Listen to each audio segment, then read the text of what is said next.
In the marble lobby of a billion-dollar corporation, 24-year-old janitor Emily Carter knocked over her mop bucket just minutes before the board meeting was set to begin. Water spread across the polished floor in front of dozens of employees and shareholders. Vanessa Brooks, the head of administration, seized the moment without hesitation. She ordered Emily to get down on her knees and apologize, then mocked her in front of the entire crowd, calling her unfit to set foot in a building like this. Then William Carter walked in. He saw the turtle-shaped pendant around Emily's neck and dropped to one knee in front of her. The water spread fast across the marble floor, catching the light from the overhead fixtures and turning the entire lobby into something that looked almost deliberate, almost staged. Emily Carter had not meant to kick the bucket. She had been moving it to the side to make room for the stream of executives filing in through the main entrance, and her foot caught the handle at exactly the wrong angle. The water went everywhere. It pooled near the base of the reception desk, crept toward the elevator bank, and soaked the hem of her uniform before she could do anything about it. She grabbed her mop and started working immediately, head down, trying to contain the damage before anyone important noticed. The lobby was filling up fast. Board members, senior managers, shareholders who had flown in from other cities, all of them dressed in dark suits and moving with the particular kind of confidence that came from never having to clean up after themselves. Emily kept her eyes on the floor and kept moving. She did not hear Vanessa Brooks approaching until the woman's heels stopped directly in front of her mop. Vanessa Brooks ran the administrative division of Carter Global with the kind of precision that made people mistake control for competence. She was impeccably dressed always, and she had a way of speaking that made every sentence sound like a verdict. She looked down at the water, then up at Emily, and her expression did not change at all. "Do you have any idea what today is?" Vanessa asked. Her voice was calm and even, which was somehow worse than if she had been shouting. Emily straightened up and started to explain the bucket, the angle, the foot, but Vanessa cut her off with a small, almost bored gesture. "I don't want an explanation. I want you to get on your knees and clean this up properly. And while you're down there, I want you to apologize to every person in this lobby for wasting their time." Emily did not move right away. Around them, people had slowed down. Some had stopped entirely. The lobby, which had been buzzing with pre-meeting energy 30 seconds ago, had gone quiet in the particular way that crowds go quiet when they sense something worth watching.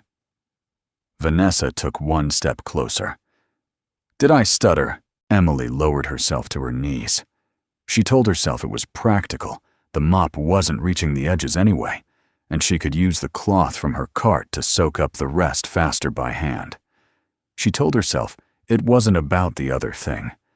But she could hear people around her, the murmurs, the small sounds of discomfort that people make when they're watching something they know is wrong but have no intention of stopping. Someone laughed. It was a short sound, quickly swallowed, but Emily heard it. Vanessa stood over her and addressed the room like she was conducting a meeting. "This is what happens when standards slip. This is what happens when we let anyone through the door without holding them accountable." She looked down at Emily. "Say it. Tell them you're sorry for making a mess of their morning." Emily kept her hands moving across the wet floor. She said she was sorry. Her voice was steady, and she kept her face neutral, and she did not look up. She had learned a long time ago that the fastest way through humiliation was to refuse to let it land. You kept your hands busy and your face blank, and you waited for the moment to pass. The moment did not pass. It shifted. She became aware of a change in the room, not a sound exactly, but a pressure, a collective held breath, and then she heard footsteps crossing the lobby from the direction of the main entrance. Measured steps. Not rushing, not performing. Just walking with the kind of steadiness that comes from knowing that the room rearranges itself around you, and there is no need to hurry. Emily was still on her knees when the footsteps stopped nearby. William Carter was not what most people expected. when they pictured a man who had built a company worth several $billion from nothing.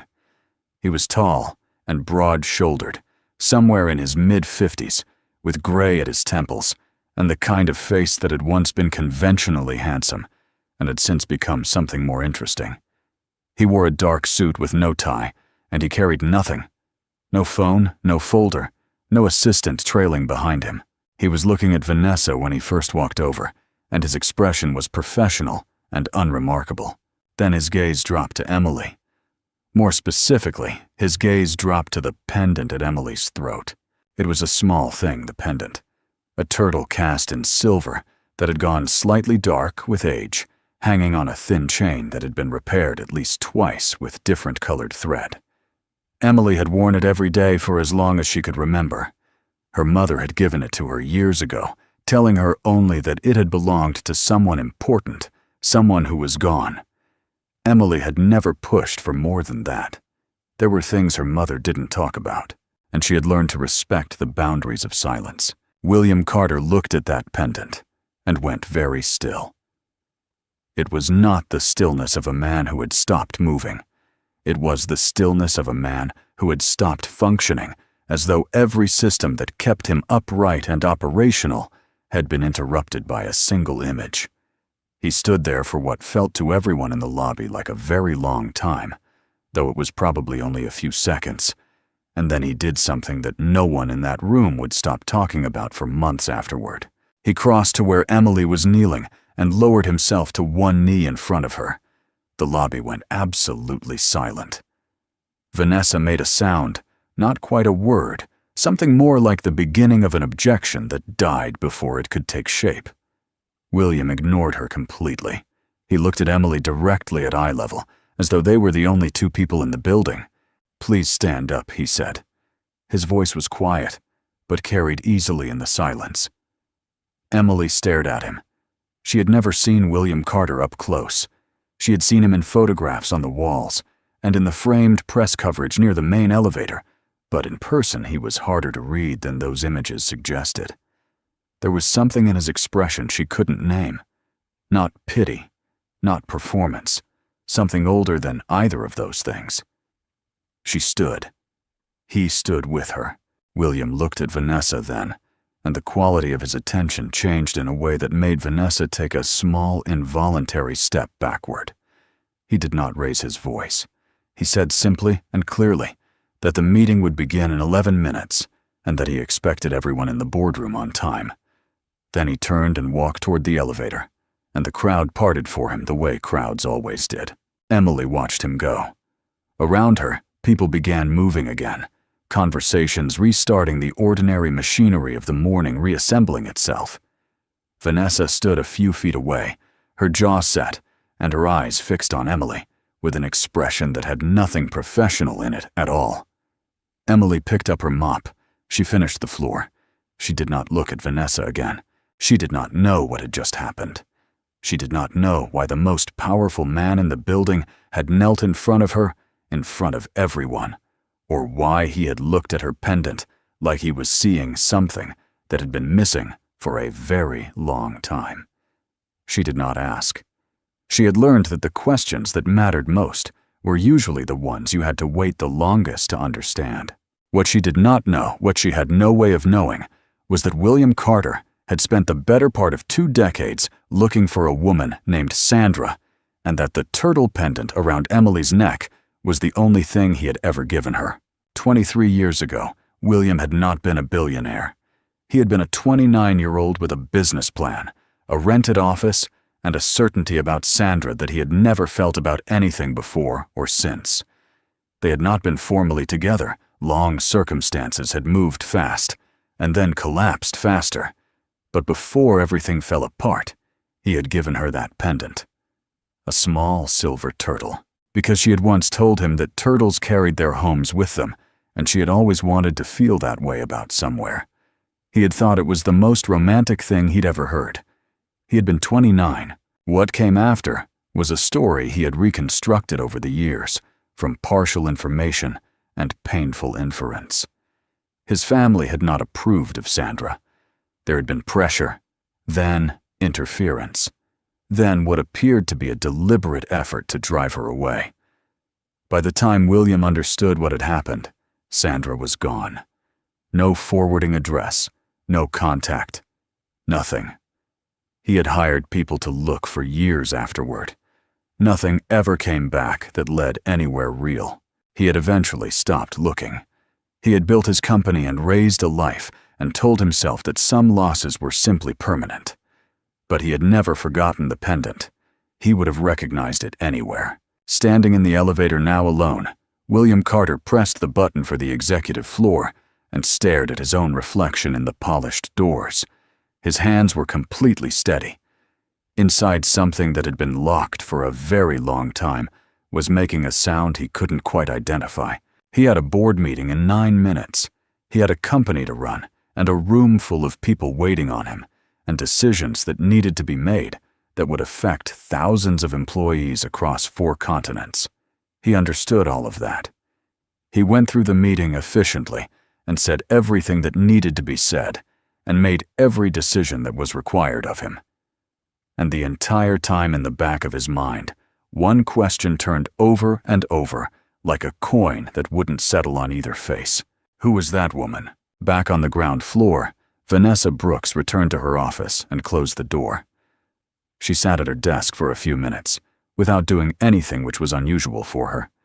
Then she picked up her phone and opened Emily Carter's personnel file. She read it carefully, not for the first time, but with different eyes now. 24 years old, hired 8 months ago through a staffing agency. Prior employment, retail food service, 1 semester of administrative work at a legal aid nonprofit. Education, 3 years of a law degree at a state university. Withdrawn due to personal circumstances. She had dismissed Emily as irrelevant the moment she arrived. Low-level staff, no connections, no leverage, no threat. But William Carter did not kneel for irrelevant people. William Carter did not kneel for anyone. Vanessa set the phone down and looked out her window at the city below. She thought about the board meeting happening 6 floors above her head.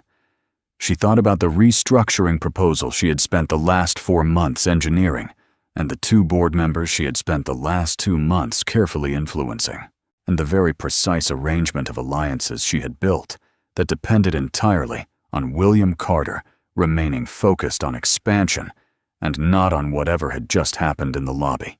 She thought about Richard Cole, the company's chief legal officer, who was currently sitting in that boardroom and who owed her more favors than he could comfortably count. She would need to move carefully, but she would need to move. Emily, for her part, finished her shift and returned her equipment to the supply room on the basement level. She changed out of her uniform in the staff locker room, and while she was pulling on her jacket, she caught sight of herself in the narrow mirror above the sink. She looked tired. She usually looked tired. She had been working double shifts for the past 3 months to cover her mother's medical bills, and the exhaustion had settled into her face in a way that felt permanent. She touched the pendant at her throat without thinking about it. Her mother had pressed it into her hand years ago during one of the harder periods, when money was short, and the apartment they lived in had a leak in the ceiling that the landlord kept promising to fix. Her mother had said, "Keep this. It was given to me by someone who mattered. Someday you might understand why." Emily had worn it every day since. She had never understood why exactly, but she had never taken it off either. She gathered her bag and headed for the staff exit. Outside, the city was doing what it always did, moving loud, indifferent. She had a long commute and a hospital visit after that, and a stack of bills on her kitchen table that she had been arranging and rearranging for 2 weeks, without finding any combination that made them add up to something manageable. She thought briefly about the man who had knelt in front of her, about the look on his face when he had seen the pendant, about the way the entire lobby had gone quiet, and how Vanessa Brooks had made that small, unfinished sound before going silent herself. She didn't know what any of it meant. She filed it away in the part of her mind where she kept things she didn't have the bandwidth to process. Yet alongside her incomplete law degree and her mother's diagnosis and the version of her life she had planned before circumstances made planning feel like a luxury she couldn't afford. The subway came, and she got on, and the doors closed behind her, and the city moved past the windows in dark streaks. On the 6th floor of Carter Global, William Carter signed the last document from the board meeting and dismissed his assistant for the evening. He sat alone in his office for a while. Then he picked up his phone and called the head of his private security division. Not his assistant, not his legal team, someone he trusted with things that were not for the record. "I need you to find someone," he said. "Her name is Sandra. I don't have a last name. She would be in her late 40s now. Start with any connection to this building, current or former staff contractors, anything." He thought for a moment. "And find out everything you can about the janitor who was working the main lobby this morning. Her name is Emily Carter." He ended the call. He looked out the window at the city, which was beginning to go dark at the edges, the lights coming on in the buildings across the street one by one. He had built all of this. Every floor of this building, every office, every light. He had built it alone, and for a long time he had told himself that was fine, that some men were simply meant to build rather than to belong.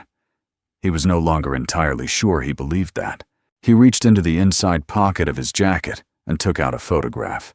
It was old, the edges worn soft from handling. A woman in her mid-20s, smiling at something outside the frame. At her throat, barely visible, a small silver pendant in the shape of a turtle. William Carter looked at the photograph for a long time. Then he put it back in his pocket and went back to work. The report landed on Vanessa's desk 3 days after the lobby incident, and it was exactly what she needed it to be. Richard Cole had done his part efficiently, as he always did. The document was clean, the language precise, the paper trail constructed with the kind of care that made it look like it had assembled itself naturally over time. According to the report, a folder containing confidential acquisition documents, materials related to a proposed merger that had not yet been disclosed to the public, had been removed from the secure filing room on the 14th floor sometime in the past 2 weeks. Access logs had been reviewed. The only non-executive personnel with logged entry during the relevant window was a member of the facilities team who had been assigned to clean that floor, Emily Carter. Vanessa read the report twice, made 2 small notations in the margin, and then forwarded it to the head of internal compliance with a note expressing her deep concern and her confidence that the matter would be handled with appropriate discretion. By the following morning, Emily had been called into a meeting she was not prepared for. The compliance officer was a careful man named Douglas, who had the demeanor of someone who had delivered bad news so many times that it no longer registered on his face.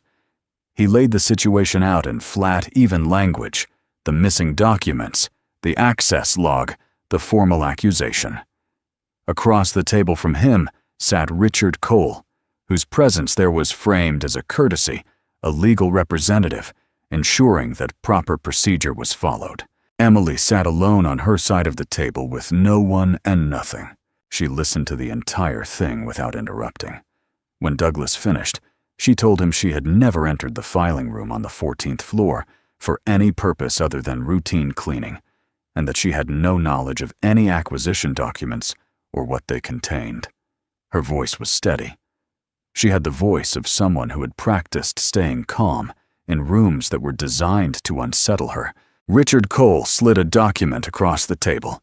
He explained that the company was prepared to handle the matter internally without involving law enforcement, provided that Emily signed a formal acknowledgement of responsibility and accepted a settlement of $2,000 in exchange for her resignation and her silence. He said this in the tone of someone offering a kindness. Emily looked at the document. She looked at it for a long time without touching it. $2,000 was approximately 6 weeks of her current income. It was also, she understood, the price they were putting on her name, her record, and whatever future she might still be building toward. She thought about the stack of bills on her kitchen table. She thought about her mother in the hospital across the city. Then she pushed the document back across the table and told them she would not be signing anything. Douglas looked at Richard. Richard gathered the document without any visible reaction. He told Emily that if she chose to contest the accusation, The company would be compelled to escalate the matter through formal channels, which would include a notation in her employment record that would be visible to any future employer who ran a background check. He said this gently, as though he were doing her a favor by explaining it. Emily stood up and thanked them for their time, and left the room. Word moved through Carter Global the way it always did, fast, slightly distorted, arriving at each person pre-shaped by the biases of whoever had passed it along. By the end of the day, the version circulating among the administrative staff was that Emily had been caught stealing confidential documents and had tried to sell them to a competitor. By the following morning, it had grown a detail she had been planning it for months, had specifically applied for the job to get access. People who had nodded at her in the hallway for 8 months now looked through her when she passed. One of the women from the third-floor team, someone Emily had eaten lunch with twice, crossed to the other side of the corridor to avoid making eye contact. Vanessa did not fire Emily immediately. She waited 4 days, which was long enough for the story to fully establish itself. And then she called Emily into her office and terminated her employment in front of 3 other members of the administrative team who happened to be present. It was not an accident that they were there. Vanessa delivered the termination with the particular precision she brought to everything. No shouting, no visible satisfaction, just the clean execution of a decision that had already been made. Emily collected her things from the staff locker room. There was not much a change of shoes, a small mirror, a photograph of her mother tucked inside her jacket pocket. She walked out through the staff exit and stood on the sidewalk for a moment, and the city moved around her exactly as it always did, indifferent and loud and continuous. She had been here before, not this specific situation, but this specific feeling. The feeling of a floor dropping out from under something she had carefully constructed. She had felt it when she withdrew from law school. She had felt it when her mother's diagnosis came back the second time. She had learned over years that the feeling was not the same as the end. It was just a feeling. You waited for it to pass, and then you figured out what came next. What she did not know was that 6 floors above the staff exit, William Carter had already received a copy of the compliance report. His security contact had been working for 10 days by that point, and what had come back was not what William had expected. Emily Carter's background was straightforward and fully traceable. There was nothing in it that suggested anything other than what it appeared to be. But the name of Emily's mother, which appeared in an emergency contact field in the personnel file, had stopped William's contact mid-sentence when he called to give the update.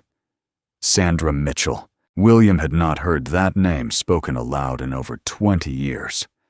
Sandra Mitchell, who had grown up in a small city 3 states away and had come to this one for reasons she had never fully explained to him. Sandra Mitchell, who had laughed at things other people didn't find funny, and who had believed in turtles and homes you carried with you, and who had disappeared from his life so completely that he had eventually started to wonder if he had built her into something larger than she had been. The way grief sometimes does with the people it takes, he had not built her larger. She was real, and she was in a hospital on the other side of the city, and the woman who had just been accused of theft and terminated from his company was her daughter. William did not call anyone. He closed the file and sat in his office and looked at the city outside his window and did the kind of thinking that cannot be rushed, the kind that requires stillness and honesty about what you actually know versus what you want to be true. He thought about the pendant. He thought about Sandra. He thought about the math, the years, the timing, the age, and he thought about what it meant if the math was right and what it meant if it wasn't. He called a private medical testing facility the following morning and put in a request that required some careful maneuvering to arrange. It would take time. In the meantime, he told his security contact to keep the investigation open and to say nothing to anyone. What he did not do, and this was the decision that would cost him sleep for weeks, was stop the termination. He had received the compliance report after the process had already been set in motion, and he had made the calculation coldly and deliberately that intervening too early would alert Vanessa to the fact that he was watching her. If Vanessa knew she was being watched, she would stop moving, and he needed her to keep moving. He needed to see the full shape of what she was doing before he acted. He knew what that decision cost Emily. He made it anyway. It was the kind of choice that revealed something about a person, and William Carter was not unaware of what it revealed about him. Emily, meanwhile, was doing what she had always done. When the ground shifted, she kept moving. She filed for unemployment benefits. She updated her resume and sent it to 3 staffing agencies. She sat with her mother at the hospital for 2 hours on a Tuesday afternoon, and she did not mention losing her job because there was nothing her mother could do about it, and the information would only add weight to a woman who was already carrying too much. Her mother, Sandra, was smaller than she used to be. Illness had that effect, compressing people in ways that had nothing to do with their actual size. But she was alert, and her eyes were still sharp. And when Emily sat down beside her bed and took her hand, Sandra looked at her daughter for a moment with an expression that was hard to read. "You look tired," Sandra said. "I'm always tired," Emily said. "Don't make it mean something." Sandra almost smiled. She reached up and touched the pendant at Emily's throat, the way she sometimes did without seeming to realize she was doing it. Her fingers were light and brief, and then she let her hand fall back to the bed. Emily sat with her for another hour, and then made her way home. What neither of them knew, sitting in that hospital room, was that a courier had delivered a sealed envelope to the private medical facility earlier that same day. The processing would take another week, but the result when it came back would be unambiguous. The genetic material was a match at a statistical confidence level that made any other interpretation functionally impossible. William Carter received the result on a Thursday morning. He read it once, set it face down on his desk, and did not pick it up again for the rest of the day. He did not tell anyone. He sat through 2 meetings and a phone call with an overseas partner and a working lunch with his CFO, and through all of it, he was entirely present and entirely functional. And somewhere behind all of that, he was rearranging every assumption he had made about the last 23 years of his life. He had a daughter. She had been working in his building for 8 months. He had let her be publicly humiliated in his lobby, and then he had allowed her to be falsely accused of theft and terminated from the company that bore his name, and he had made the strategic decision not to intervene, because he needed to watch the people who had set her up continue to move freely, so he could catch them doing something larger. All of that was true. All of it was also he understood a version of the story that was too convenient for him. He was aware that the calculation he had made was not purely strategic. There was also buried somewhere inside it the fact that intervening would require explaining himself, and he was not yet ready to explain himself.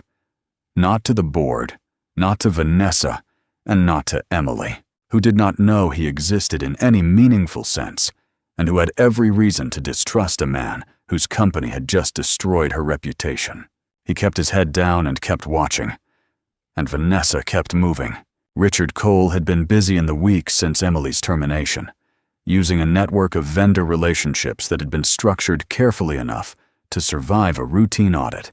He had been routing payments through 3 shell entities, each one registered in a different state, each one with a legitimate-looking service contract with Carter Global. The amounts were not small. Over 14 months, the total had reached just under $30 million, drawn from operational budgets across 4 departments in increments that were individually unremarkable. It was sophisticated work, and it had been designed by someone who understood exactly how the company's internal review processes operated. Because that someone had helped design those processes, Vanessa had not touched the money herself. She was smarter than that. Her compensation was structural, a series of board votes that had been maneuvered over the past 2 years, each one incrementally shifting the balance of influence in ways that were not individually alarming, but that, taken together, positioned her to have significant control over the succession conversation if William Carter's leadership was ever called into question. That conversation, she had decided, was about to become necessary. She drafted a memo to 2 members of the board men she had cultivated, carefully, men who trusted her. Read of internal dynamics, raising the question of whether William's judgment had become compromised. She cited the lobby incident as evidence of erratic behavior. She noted with the appropriate language of concern that William had been spending an unusual amount of time on personal matters rather than company business. She did not name Emily. She didn't need to. The memo went out on a Friday afternoon. By Monday morning, both board members had responded with the language she had been hoping for: thoughtful, receptive, using words like oversight and process review. Neither of them had any idea what was actually being assembled around them. They thought they were protecting the company. They were protecting Vanessa. On the same Monday morning, William Carter was admitted to the hospital. He had not been sleeping. He had been working at a pace that even his assistant, who had worked with him for 11 years, found alarming.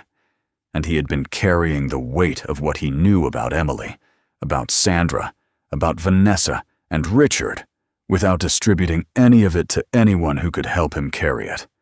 His body registered the unsustainability of that before his mind did. He collapsed in his office at 7 in the morning before anyone else had arrived, and his assistant found him when she came in at 8 and called an ambulance. The diagnosis was exhaustion complicated by elevated blood pressure.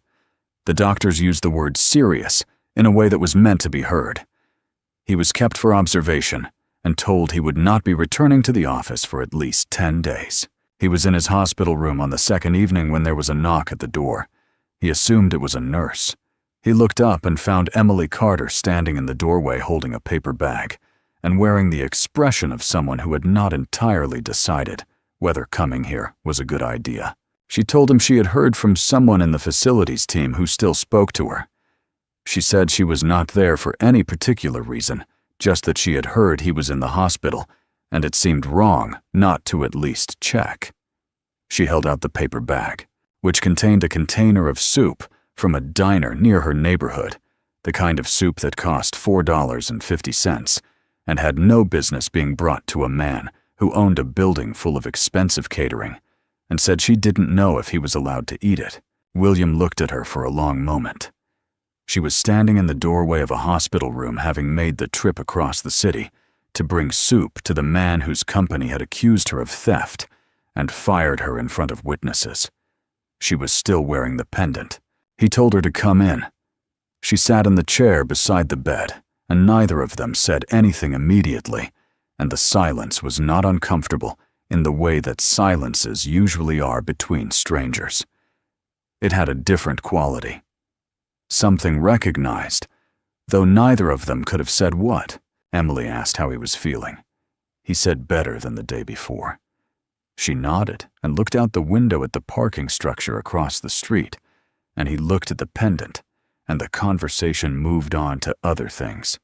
Small things, the kind that fill the space when the real things are too large to approach directly. She stayed for 40 minutes.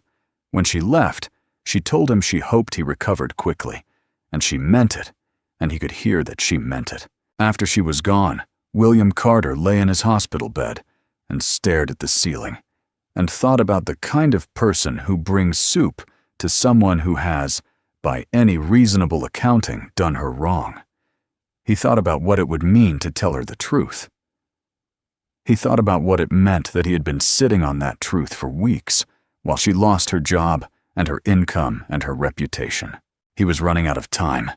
Vanessa was moving faster than he had anticipated, and if he didn't act soon, she wouldn't just damage Emily. She would use Emily as the crowbar to break open the question of his leadership entirely.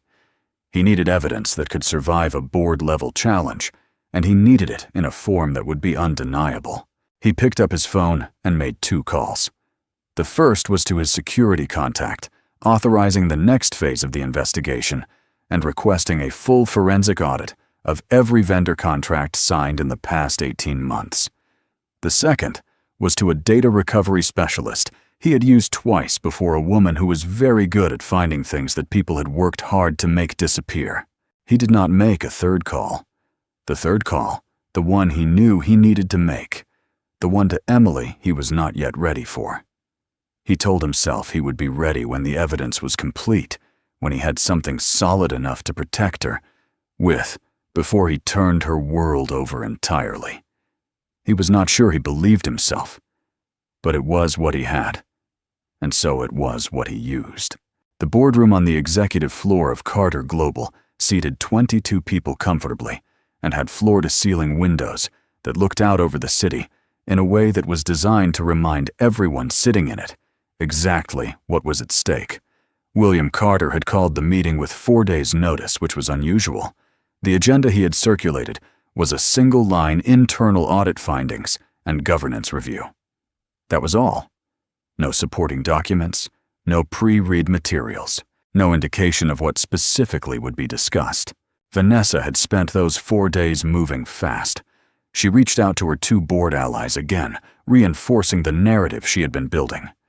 William's erratic behavior, his judgment compromised by whatever personal fixation had developed around a terminated employee, the need for the board to take a more active oversight role. She had Richard prepare a counter-presentation framing the compliance report on Emily as evidence of exactly the kind of lax internal culture that developed when leadership became distracted. She had a plan, and the plan was good, and she walked into that boardroom on Thursday morning feeling the particular confidence of someone who has done the preparation and believes the preparation is enough. William was already seated at the head of the table when she arrived. He looked recovered, not fully, but enough. The 10 days in the hospital had taken something from his face that hadn't entirely come back, but his eyes were clear, and his posture was the posture of a man who had made his decisions and was no longer in the process of making them. Seated along one side of the table were 3 people Vanessa did not recognize. She took her seat and looked at them, and Richard Cole, sitting 2 chairs down from her, gave her a look that told her he didn't recognize them either. William opened the meeting without preamble. He thanked everyone for coming and said that before any other business was discussed, he wanted to share the findings of an independent forensic audit that had been conducted over the past several weeks at his personal direction. He nodded to the woman seated nearest to him, and she opened a folder and began distributing a bound document to everyone at the table. Vanessa took her copy and looked at the cover page. The audit firm's name was one she recognized, a firm that did not work cheaply and did not produce documents that could be easily challenged.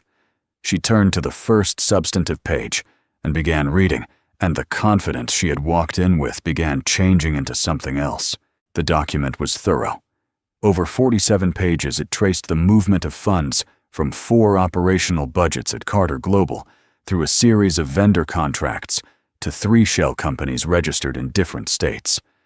The vendors were named. The contracts were reproduced.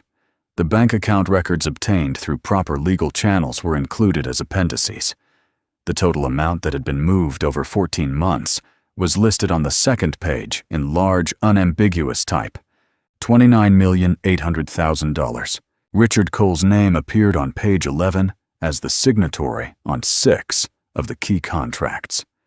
Vanessa's name did not appear in the financial section at all, but on page 31, the audit report reproduced a series of internal communications emails and encrypted messages recovered from a backed-up server that a data specialist had accessed with appropriate authorization, in which Vanessa and Richard discussed the structure of the arrangement in language that left very little room for interpretation. The boardroom was quiet in a way that had weight to it. People were reading. Vanessa was reading. She turned the pages at the pace of someone who already knew what they were going to find and was simply confirming the specific shape of it. William let the room read.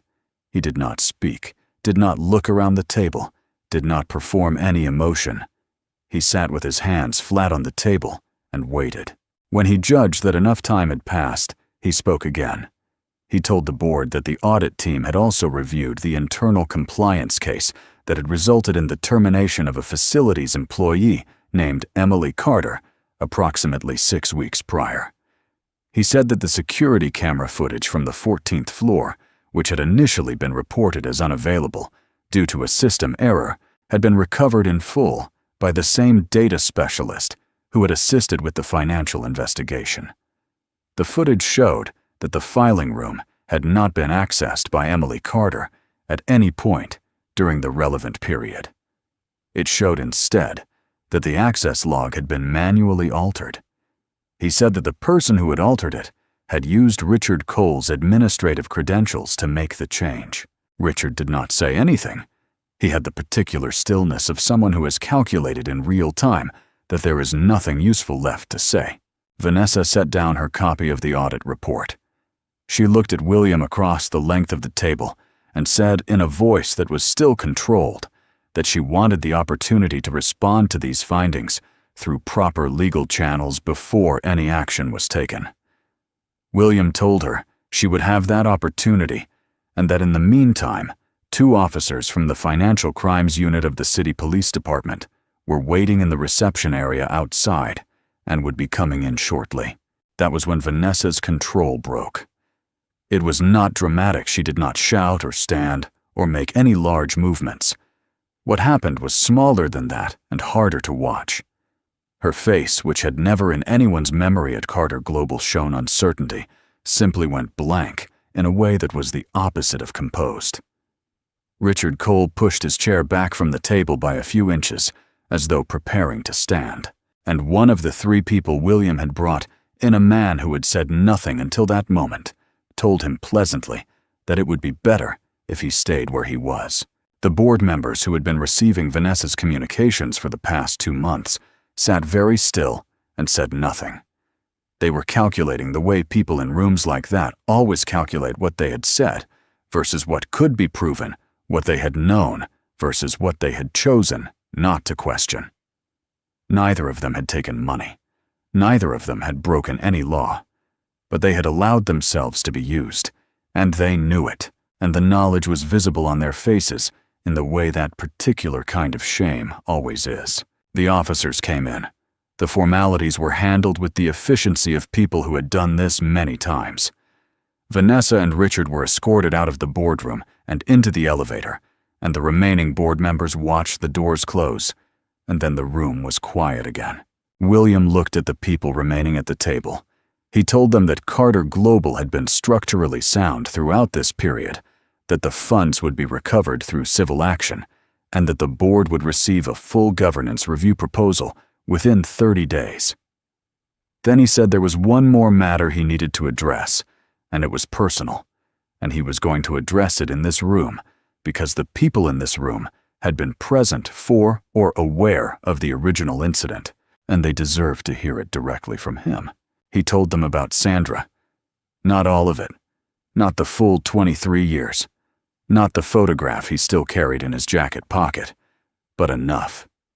He told them that the woman who had been terminated from this company 6 weeks ago was his daughter, that he had confirmed this through a DNA test, and that her termination had been based entirely on fabricated evidence produced by the same people who had just been removed from the building in handcuffs.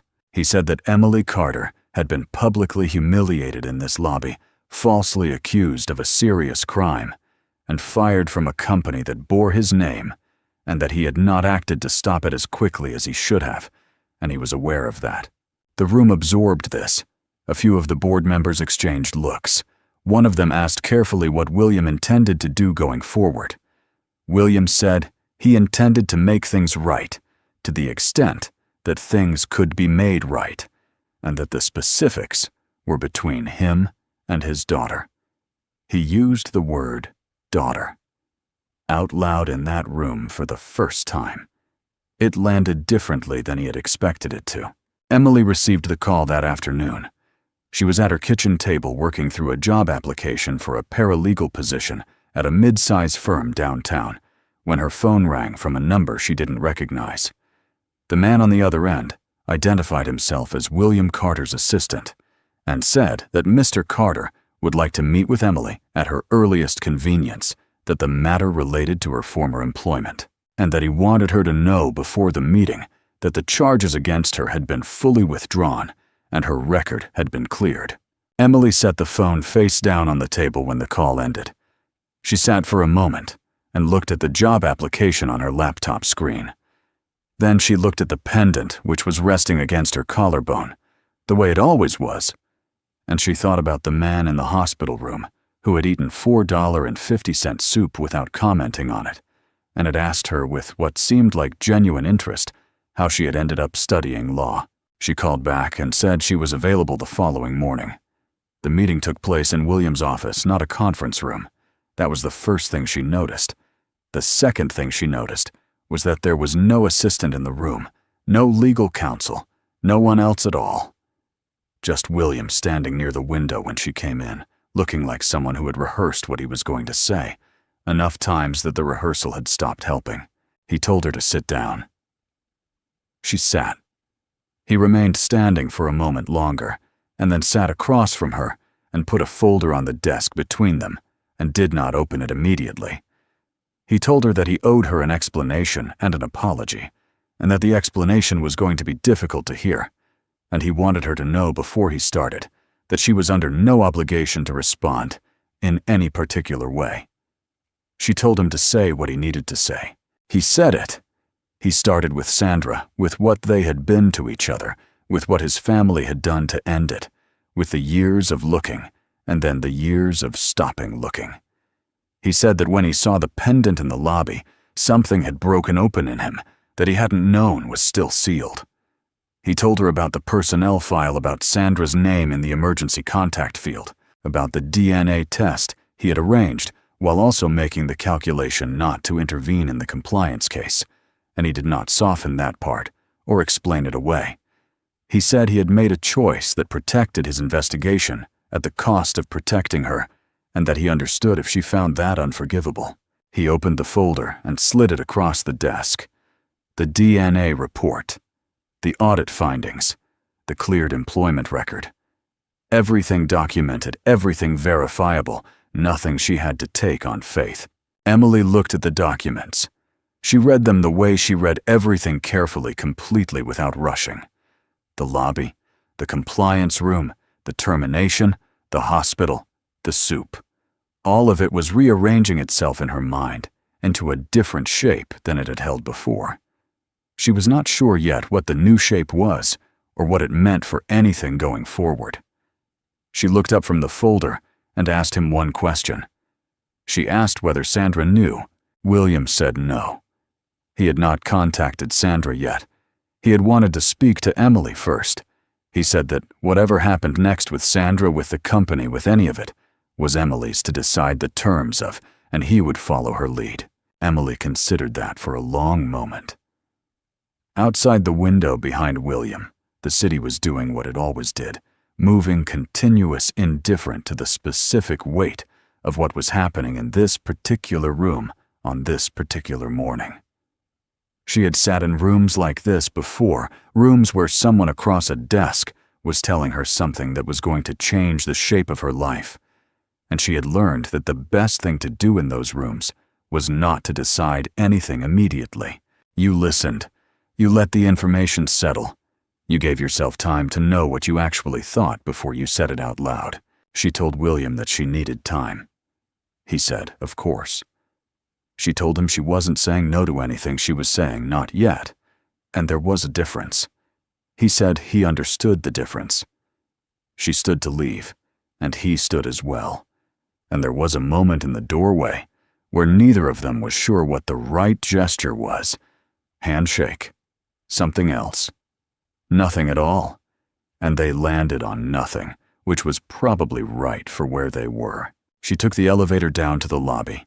The marble floor was clean and bright, and unmarked, no trace of the morning that had started all of this. She walked through it and out the main entrance, and stood on the sidewalk, and tilted her head back slightly, and let the air hit her face. What came next was not simple, and she knew it. There was her mother to consider, and everything that conversation would require. There was a relationship with a man she did not know that would need to be built slowly, if it was built at all, without the shortcut of shared history. There was her own life, which she had been putting back together piece by piece for the past 6 weeks, and which was not finished. But there was also this: her record was clean. The job application on her kitchen table was for a paralegal position, and she was qualified for it. And she had earned those qualifications through 3 years of work that no one had given her, and no one had been able to take away. She had been thinking on the ride to this building this morning about the incomplete law degree, about the remaining coursework, about what it would take to go back and finish what she had started. She walked to the bus stop and waited, and while she waited, she took out her phone and looked up the admissions re-enrollment page for the university she had left. She read through it once. She saved the link. She put her phone away when the bus came and got on and found a seat near the window. It took 3 more years. She re-enrolled the following semester, maintained her grades through night classes, while working graduated past the bar on her first attempt. William paid for none of it, which was her condition. She was building something, and it had to be hers, or it wasn't worth building. He respected the condition without being asked twice. She and Sandra told him together on a Sunday afternoon in Sandra's hospital room, which had by then become Sandra's apartment, because the treatment had worked well enough that the hospital was no longer necessary. The conversation was long and imperfect, and nobody said exactly the right thing, which was probably appropriate, given that there was no right thing to say about 23 years. But they said enough. They got through it, and then they ordered food, and the 3 of them sat in a small apartment eating takeout, while the city moved outside the window, and it was ordinary and insufficient. And somehow, despite all of that, a beginning. Emily joined Carter Global's legal team 4 years after the morning she had been on her knees in the lobby. She joined as a junior attorney and worked her way through the ranks on the merits of her work, because that was the only version of the story she was willing to be in. William watched her from a careful distance, the way you watch something fragile become something strong, and understand that your job is not to intervene, but to stay present. He was still the founder of the company. She was still learning what it meant to be his daughter. Neither of those things was finished. Both of them were at least begun. The pendant stayed where it had always been against her collarbone, slightly dark with age. She had never had it cleaned. She didn't intend to. Some things were exactly right the way they were worn down and repaired, and worn down again, carrying their history in their surface rather than hiding it. That was the thing about turtles her mother had once told her. They didn't move fast, but they carried everything with them, and they kept going, and eventually they got where they were going. Emily Carter got where she was going.